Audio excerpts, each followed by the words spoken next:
And this is Weaponized. But this is also a time when the world is changing. So it's a time when there's this momentary openness within Russia from a country that was so closed and at war with the United States. And you thought, oh, what a great idea.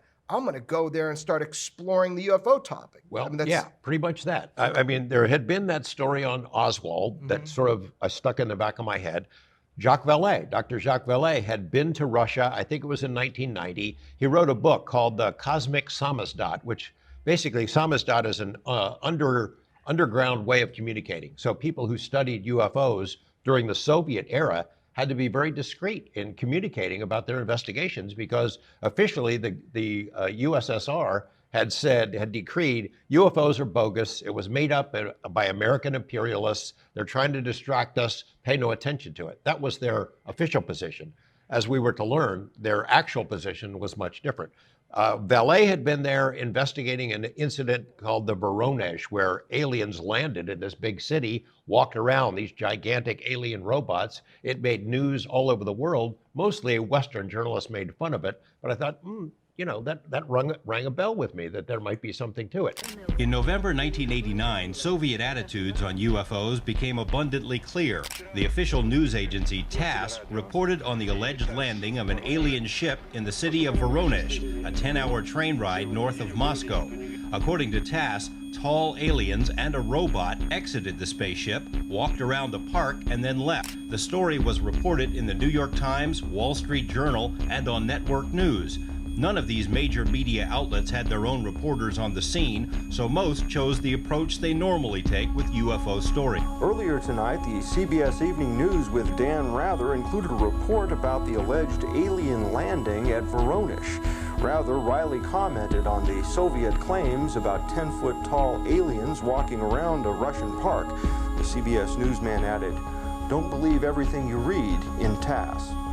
Within days, the Voronezh story assumed almost surreal proportions. American headlines chortled about pinhead aliens. Follow-up stories claimed that the only witnesses to the landing were young children. And because the tall aliens described were different from the usual short, bug-eyed variety Americans hear about, it was smugly assumed the Russians must be wrong. Prominent astrophysicist Jacques Vallée was one of few Westerners to personally investigate the case by meeting with Russian sources firsthand. In Voronezh, there were many cases, not just the case that made the newspapers, not just the case that was reported by TASS with the school students.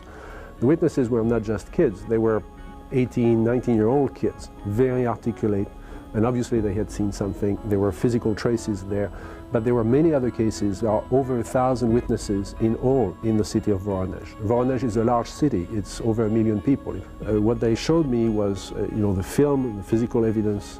They told me about cases in which, for example, an object hovered near a nuclear power plant in Voronezh, and a beam from that object melted the asphalt there, and that's what they are studying now. The story Americans read was much different from what the witnesses say happened at Voronezh. It was an odd case because instead of just a landing of a spacecraft, you got actual beings that come out, which is one of these rarities when you have tons of people talking about a being, and they look like robots in Russia. Yeah, 10-foot tall robots. Yeah.